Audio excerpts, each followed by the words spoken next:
How to get voice chat on Roblox without an ID. Hello and welcome back to our YouTube channel How to Tutorials. In today's video, I'm going to show you how you can get voice chat on Roblox without an ID. To do so, first of all, you'll need to open any web browser on your device, and in the search bar you need to type in roblox.com. After that, press the enter button to search for it.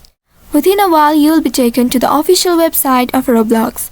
Here you need to ensure that you are logged into your account. If you want to verify your Roblox without an ID, then you must verify your phone number and email address. Also note that phone number verification may not be available in all the countries. If it is allowed in your country, then you may proceed further.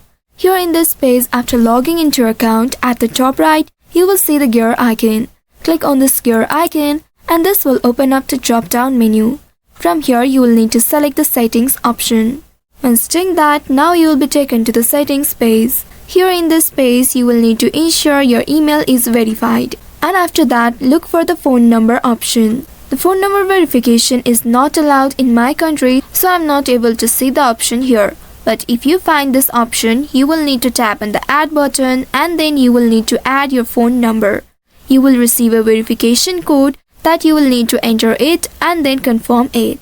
Once your email ID and the phone number is verified, you'll also need to make sure your account is set to 13 years or older. You can adjust this by editing your birthday. After the verification, you will need to check the privacy settings from the left tab at the top, and once you click on it, here you will need to scroll down and at the bottom under camera input, there you will be able to see the microphone input option. Now you will need to toggle the button at the right side to enable the voice chat. Also note that this may take a few days to become available. After that, you will be able to get voice chat on Roblox without an ID. I hope this tutorial was helpful. If yes, don't forget to like, share and subscribe to our channel. Also hit that bell icon to never miss any updates from us. Thank you for watching.